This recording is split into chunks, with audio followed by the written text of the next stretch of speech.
Hola, ¿qué tal? Te doy la bienvenida al videoblog de Derecho Romano 2. Hoy ya es 20 de abril, nada menos y nada más.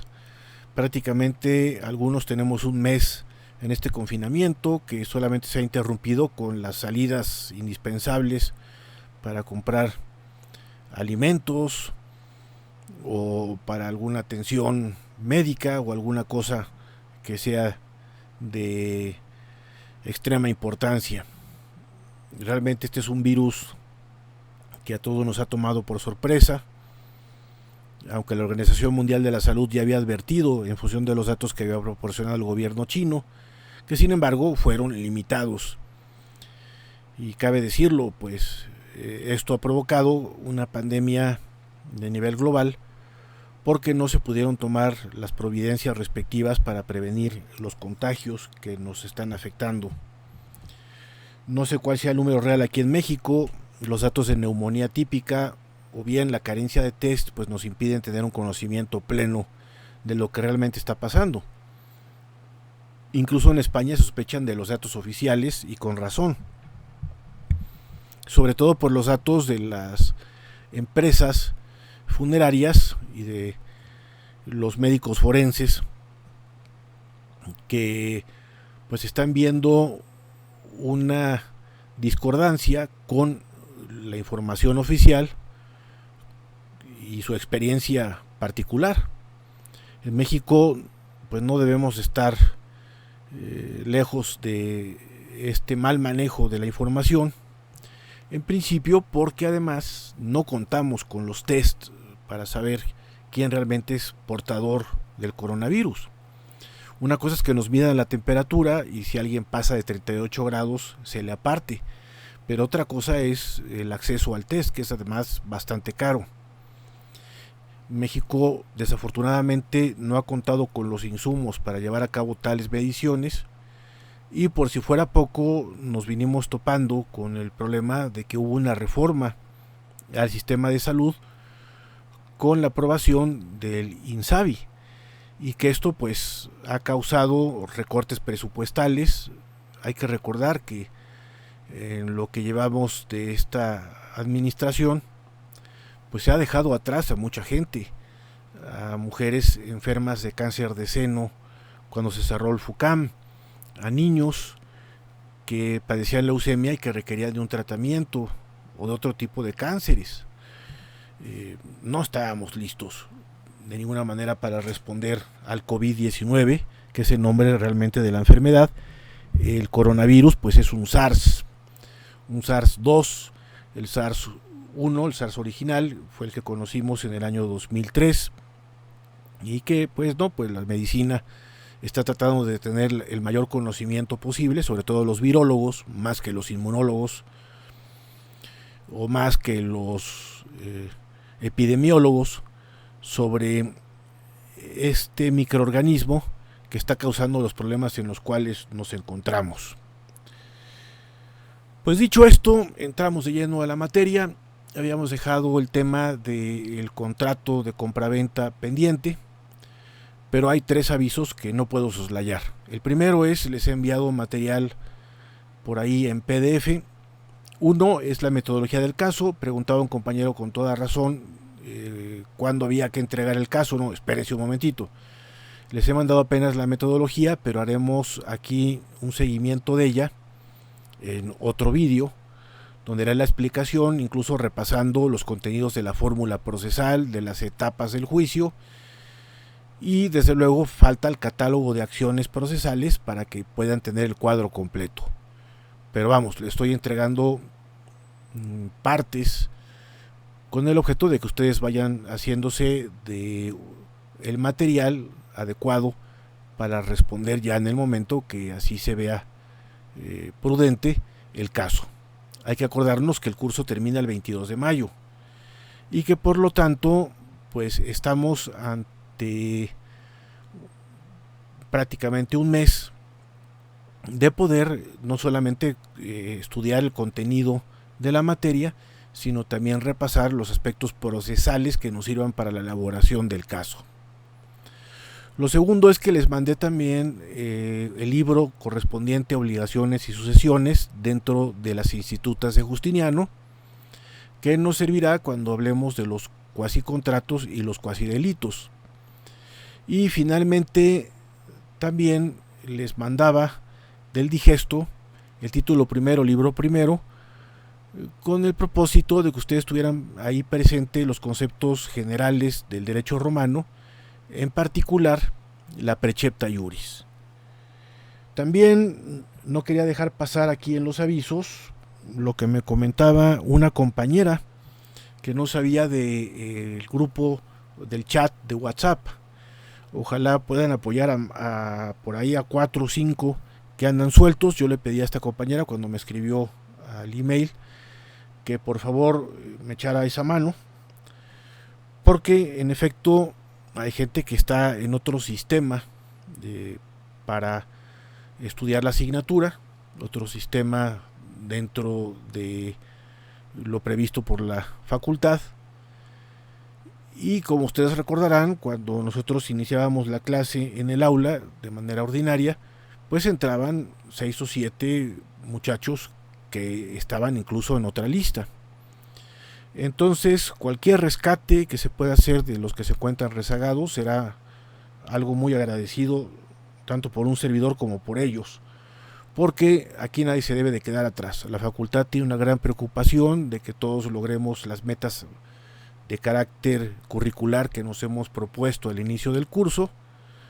Nosotros vamos en tiempo y en forma cumpliendo con ello. De hecho, el día de hoy vamos a rebasar lo que se había visto en el aula, en esta visión de conjunto que he querido retomar desde el principio de las grabaciones, para que ustedes tengan la unidad en sus apuntes, la unidad en la visión de la asignatura, y que puedan efectivamente asimilarla, no solamente cumplir con el requisito de una calificación, que repito, se hará en función de un caso práctico, sino que tengan la materia perfectamente comprendida.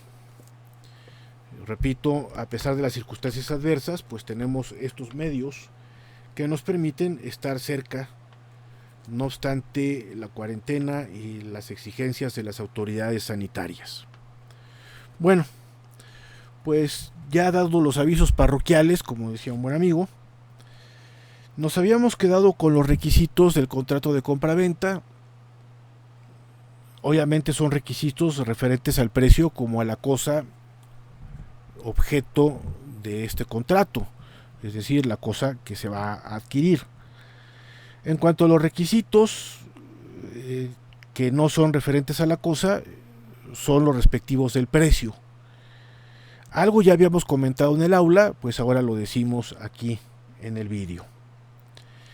El precio debe ser verdadero, es decir, no debe dejar lugar a dudas.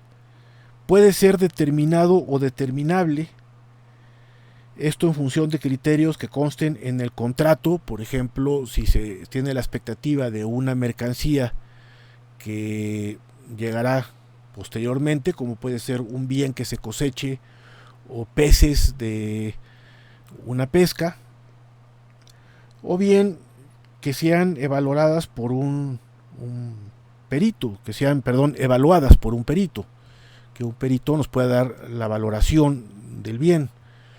¿Por qué? Porque el bien a lo mejor sea único, porque el bien sea un metal que si tiene un daño su precio disminuya.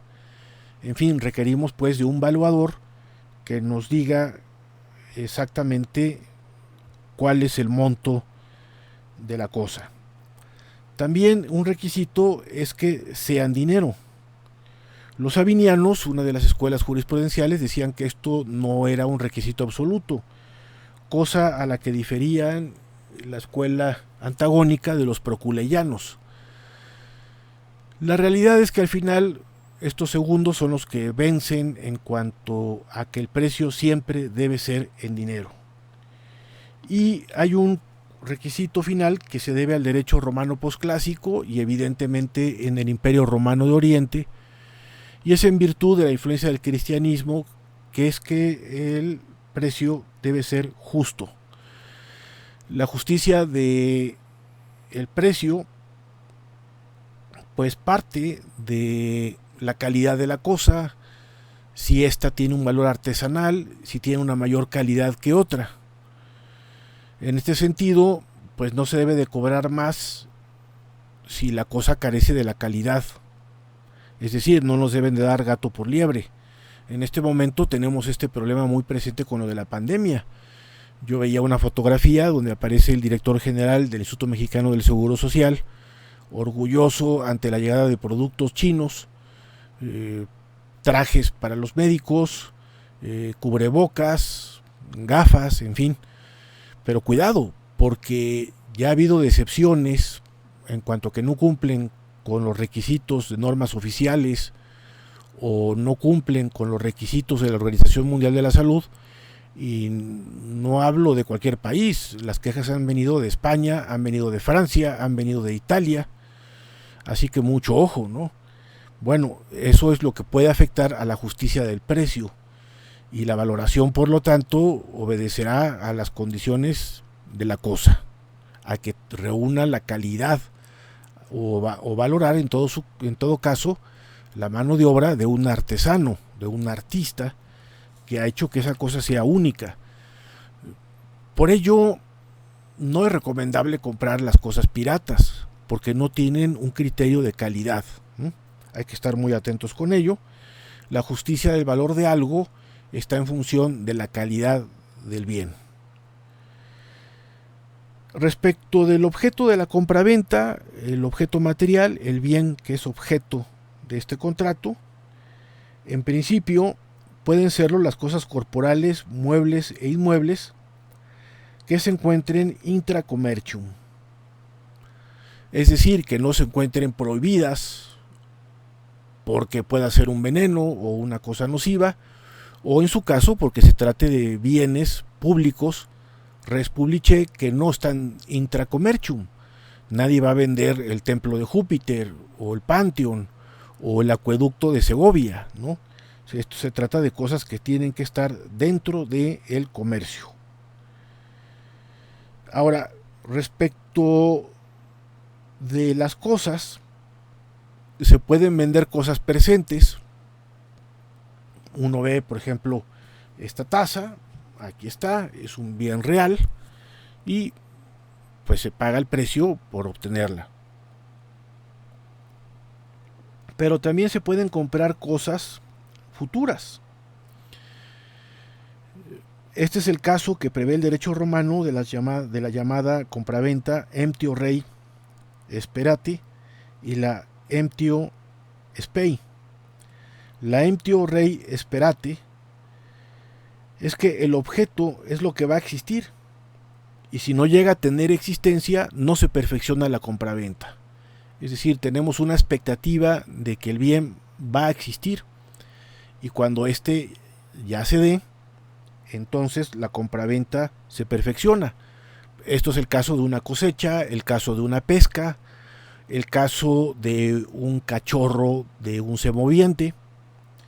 Y en el caso del emptio spei, el objeto es la expectativa, es decir, hay una esperanza en sí misma, de suerte que hay venta aunque la cosa no llegue a existir. Aquí se corre un gran riesgo. Se está comprando algo a la palabra. Pero esto no llegó a practicarse con la frecuencia evidente, porque los riesgos para el comprador eran bastante altos. ¿Qué es lo que se podría comprar como es el caso? Pues la expectativa de que sí se dé la cosecha, la expectativa de que sí nazca el cachorro, etcétera, etcétera. Esto tiene que ver más bien en el terreno de lo especulativo, prácticamente de la apuesta, y por lo cual muchos de estos actos jurídicos no llegaban a perfeccionarse. Hoy en día existen en el mercado bursátil la compra de algo que todavía no es una realidad y que implica las especulaciones. Mucho cuidado con esto. Implica un riesgo por parte del comprador de perder el dinero, y por lo cual, repito, este contrato, al menos en el derecho romano, fue poco practicado. En cuanto al contenido, las obligaciones del comprador son pagar el precio, indemnizar al vendedor por los gastos que haya supuesto la conservación de la cosa cuando la causa de que no se haya efectuado la entrega sea imputable al comprador. En cuanto a las obligaciones del vendedor, pues es entregar la cosa al comprador, garantizar la pacífica posesión al comprador y garantizar el disfrute de la cosa. Hay que recordar que la mentalidad romana, esto no se veía como el causal de una traditio, es decir, de una transmisión de la propiedad, cosa que sí se daría con otro tipo de actos jurídicos. Aunque en realidad en una compraventa claro que se transmite la propiedad de la cosa a cambio del precio. Sin embargo, para los romanos era en principio la entrega de la cosa y luego permitir la posesión pacífica de la misma. En realidad, repito, pues hay una traditio, se transmite perfectamente la propiedad de un bien a cambio de un precio. Finalmente, en cuanto a la protección jurídica, el comprador goza de la actio empti y el vendedor goza de la actio venditi. Ya estoy por concluir el famoso y tan anunciado listado de las acciones procesales que le servirán cuando ya demos el banderazo de salida de la elaboración del caso práctico. Por lo pronto, bueno, cada vez que me hago del huequito, puedo elaborarles el documento para que ustedes lo tengan en PDF y puedan emplearlo para cuando llegue el momento oportuno. Ahora pasamos al arrendamiento. El arrendamiento es un contrato muy interesante dentro de los consensuales porque no solamente implicó el arrendamiento de cosas, sino también el arrendamiento de servicios. Y en este sentido estamos hablando de un contrato que es precedente de los contratos laborales, pero desde luego también del arrendamiento o alquiler como lo conocemos en el momento presente. Hay tres tipos de arrendamientos en el derecho romano. El primero es la locatio conductio rei. El segundo es la locatio conductio operarum. Y el tercero es la locatio conductio operis. Vamos a ver. La locatio conductio rei es el arrendamiento de cosa. La locatio conductio operarum es el arrendamiento de servicios y este viene siendo el gran precedente del contrato de trabajo como hoy en día lo conocemos. O también el contrato civil de prestación de servicios profesionales. Luego ya señalaremos las diferencias. El tercero es la locatio conductio operis, es decir, arrendamiento de obra. Que esto es una especie de contrato de servicio pero específico. En este caso, la construcción, la obra, lo que prestaría de servicio un albañil, un constructor, o podría serlo también un escultor o un artista. Vamos a definir cada uno. La locatio conductio rei es el contrato en el que una persona denominada locator se obliga a ceder el uso o también el disfrute de una cosa, mueble o inmueble, a otra persona denominada conductor a cambio de una renta o canon. Repito la definición.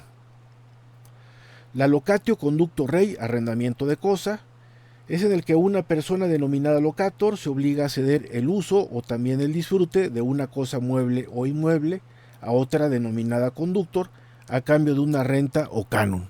Aquí pueden ver la gran diferencia con el comodato. Este es un contrato oneroso. Se paga una renta o canon a cambio de poder usar la cosa. La locatio conductio operarum, arrendamiento de servicios, es el contrato en el cual una persona denominada locator se obliga a realizar una actividad o trabajo a favor de otra, la cual es denominada conductor, que abona una remuneración o merced. Y decía que este es el precedente de dos contratos que en la actualidad existen.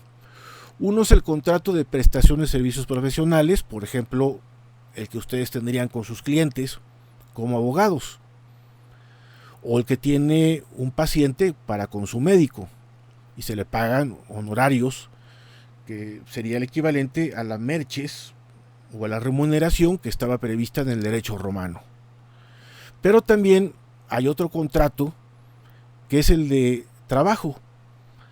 Difiere del contrato de prestación de servicios actualmente, porque este pertenece, el de prestación de servicios, al derecho privado, está en el ámbito del derecho civil, mientras que el contrato de trabajo se encuentra en el ámbito del derecho social del trabajo.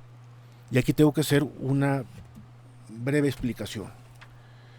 Los derechos sociales son derechos que surgieron en 1848, en las revoluciones, valga la redundancia, sociales en Europa, como reacción al liberalismo que había surgido con las revoluciones francesa y de los Estados Unidos de 1789 y 1776 respectivamente, lo cual había provocado un fuerte individualismo en la sociedad y por lo tanto inequidad entre el contratante y el contratista, es decir, entre el capital y el trabajo, entre el que paga y el que trabaja. En 1848, bueno, ustedes habrán leído a Víctor Hugo, Los Miserables, pues se narra lo que sucede en París. Está también el caso de que Marx y Engels publican el manifiesto del Partido Comunista denunciando justamente esta situación grave entre capital y trabajo. Y en Francia surge una constitución que contiene los primeros derechos sociales. Trueba habla de que la Constitución mexicana de 1917 es la primera constitución social en el mundo. No, no es así. La primera constitución social fue la francesa, aunque su vigencia fuese breve. Pero contenía, por ejemplo, el equilibrio entre capital y trabajo y que habría una especie de junta conciliadora que sería el precedente de las próximas a extinguirse juntas de conciliación y arbitraje, que buscarían efectivamente el equilibrio entre capital y trabajo. Como aquí hay una intervención del Estado en una relación entre particulares, a esto se le conoce como derechos sociales, que son derechos humanos de segunda generación, en que el Estado se obliga a actuar, en este caso conciliando los conflictos que se presenten en la relación laboral entre patrón y trabajador. Repito, entre capital y trabajo. En los derechos sociales a menudo se atiende a un grupo especial, a un colectivo específico.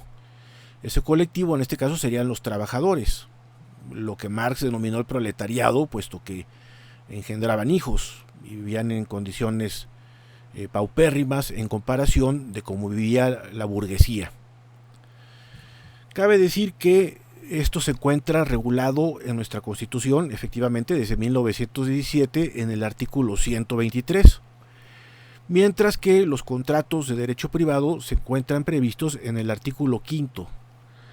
El artículo 5 hace referencia al 123 en la medida en la cual este perfeccionó el mero derecho de la esfera liberal para entrar a un derecho de carácter social. Hay algunos que consideran que esto es socialismo. Bueno, sí, nuestra Constitución es un tanto cuanto ecléctica. Es una Constitución que tiene contenidos liberales, como tiene también contenidos socialistas. Vamos a ver si esta Constitución centenaria ya pues sigue su curso, sigue su vida, y que no tengamos un constituyente próximamente que nos derive a lo que no queremos.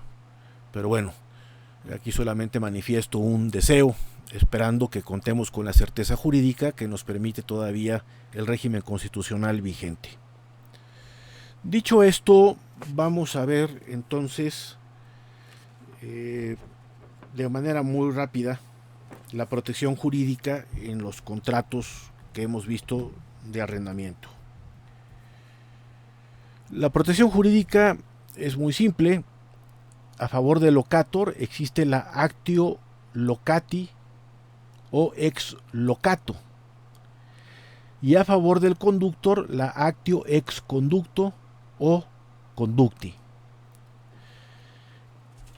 Queda claro que es para exigir, en su caso, que se pague la merced o que se pague la renta, o en su caso, que se exija que se permita el uso pacífico de la cosa o que se permita la prestación del servicio respectivo. En cuanto al contrato de obra, solamente hay que comentar un detalle. El contrato de obra en la actualidad está fundido dentro de ya sea la prestación de servicios profesionales o de los contratos laborales de acuerdo al derecho social del trabajo. Lo que sucedía en Roma es que se valoraba particularmente el trabajo de los albañiles, de los constructores o de los escultores. No es lo mismo comprar una piedra que comprar la vida de Miguel Ángel, evidentemente. Pero tampoco es lo mismo construir una pared de manera improvisada a que en ella intervenga el maestro albañil, el ingeniero civil o el arquitecto que tiene la pericia para el levantamiento de esta. En Roma la construcción, la obra fue muy importante. Toda Europa se tapizó de las vías romanas que en la actualidad pues siguen siendo las bases de muchas de las grandes autopistas por donde circularán los vehículos contemporáneos. Ni qué decir del sistema de acueductos. Hace un par de años yo admiraba el de Segovia, que no había tenido oportunidad de conocerlo cuando viví en España. Bueno, me quedé impresionado porque no es una obra que esté forjada con cemento, sino es una aglomeración de rocas que requería de una capacidad ingenieril muy especial. En el Camino de Santiago, como les comentaba, cuando hice el peregrinaje partiendo cerca de Roncesvalles, prácticamente la frontera con Francia hasta Santiago de Compostela en Galicia, pues me fui encontrando a lo largo del camino con vías romanas que habían desaparecido o habían quedado enterradas, mejor dicho, porque ahí se cultiva la vid o se cultivan cereales. Y dado que el Camino de Santiago es patrimonio cultural del Consejo de Europa y de la humanidad desde luego, pues esto fue descubierto, es decir, se quitaron las plantas, se quitaron los cultivos y se dejó como una servidumbre de paso para los peregrinos y desde luego para todo curioso, todo interesado en el conocimiento de la cultura romana. También hizo otra ruta del Camino de Santiago en el año 2015 que va de Oviedo a Santiago de Compostela, que se conoce como el Camino Primitivo, porque en su momento fue el primero que hizo el rey Alfonso II de Asturias. Y bueno, aquí la presencia de las calzadas romanas es constante. Incluso en Lugo, una de las capitales de Galicia, de las provincias que conforman la comunidad autónoma de Galicia, pues hay un plano de estas calzadas y es impresionante pisarlas, ¿no? Saber que estás pisando el suelo de 2000 años de antigüedad. La construcción pues se sigue admirando, por ejemplo, en la ciudad de Mérida en Extremadura, en Imés en Francia. Podemos ver incluso en Frankfurt algunas construcciones romanas, ni qué decir de Mérida en Extremadura. En fin, los romanos valoraban esto. Está el Foro Romano hecho añicos actualmente en la capital, en Roma, pero todavía podemos ver lo que fue el Coliseo, podemos darnos una idea de lo que fue el Circo Romano, podemos darnos una idea de algunos templos. Hay uno que está perfectamente conservado, que es el Panteón, ahí al lado de Piazza Venecia. Bueno, como esto, pues hay muchas cosas que nos hacen ver por qué los romanos habían diseñado un contrato específico para este tipo de relación jurídica. Bueno, para concluir el día de hoy, algunos de ustedes me han preguntado sobre lecturas en torno al problema de la pandemia. Y bueno, hay algunos libros que ya no se pueden conseguir porque no se reeditaron de esta colección fenomenal que hizo Fondo de Cultura Económica, que es Ciencia para Todos. Pero hay uno que está todavía asequible. Las librerías me imagino que siguen cerradas, pero por vía internet pueden ustedes llegarlo a conseguir. El libro que les recomiendo es el de la doctora Dora Jorge, que se llama Los microbios, amigos o enemigos. Repito, ese Fondo de Cultura Económica de la serie Ciencia para Todos. Los microbios, amigos o enemigos. Y fíjense aquí nada más como para abrirles el apetito, tiene una definición fabulosa, porque es perfectamente exacta, de lo que es el virus. Porque uno ve que hay muchos comentaristas en los medios que no le atinan a lo que es. Los virus son gérmenes pequeñísimos compuestos por material hereditario rodeado de una envoltura proteica. Los virus son parásitos intracelulares obligados, causan enfermedades y parasitan a los animales, las plantas y las bacterias. Es una definición bastante clara, ¿no? Al decir que es material hereditario, nos está diciendo que es material genético. Por eso hay virus ADN y hay virus ARN, como el coronavirus que nos ha causado este terrible problema en el cual nos encontramos sumergidos. Y el otro libro, que muchos lo conocerán, pero por ahí me preguntaba un compañero cuál es el de Cazadores de Microbios, de Paul de Kruif.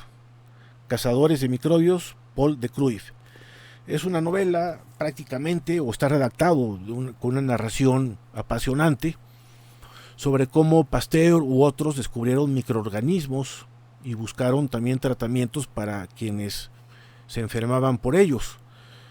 El Cazador de Microbios o Cazadores de Microbios es una obra imprescindible para entender un poco los retos científicos que están enfrentando actualmente quienes buscan, los inmunólogos, la vacuna, o los virólogos, entender el comportamiento de este germen y en su caso pues buscar también los tratamientos si es que no llega a haber una vacuna para evitar que alguien fallezca por el COVID-19, que es el nombre de la enfermedad. Cabe decir aquí una cosa, es muy difícil encontrar las vacunas. La del VIH la seguimos persiguiendo desde los 80s y no se ha encontrado. El VIH ha sido uno de los virus más mortíferos en la historia de la humanidad y quizá el más cruel de todos. Para quienes crecimos en los 80s, pues era durísimo ver cómo bastantes celebridades perdían la vida por esto. Y sobre todo la estupidez humana de estigmatizar a las personas pensando que aquello pues era algo por la conducta de aquellos que estaban enfermos.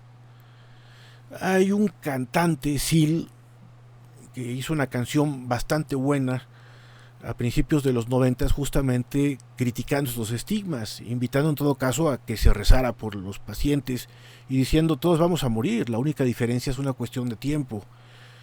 Es una canción bellísima que se la recomiendo, la pueden buscar ahí en YouTube, de Seal, haciendo referencia pues a los enfermos, a los seropositivos que luego desarrollaban el síndrome de inmunodeficiencia adquirida y que repito, son muertes terribles. Llegan a quedar en los huesos los pobres enfermos con tumores, en fin.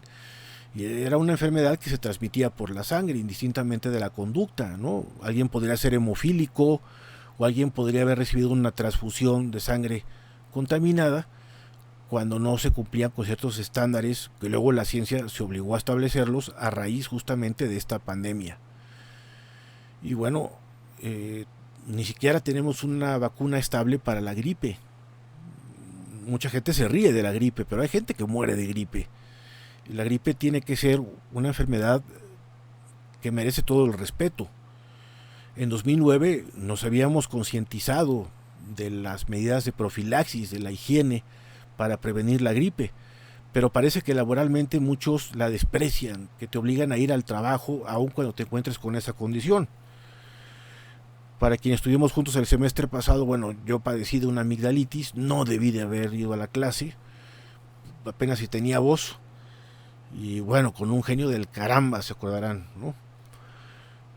Pero bueno, era eso, ¿no? Somos muy estoicos, somos muy kantianos, muy apegados al deber. Y no, las gripes merecen respeto. Y en esa molestia que tenía leve en la garganta de regreso de Tijuana, bueno, pues la advertencia que nos hizo la facultad, ante la duda, mejor quédense en sus casas. Y desde entonces no nos hemos vuelto a ver. Y desde entonces yo he estado aquí, en las cuatro paredes, salvo las salidas que ya sabemos son indispensables.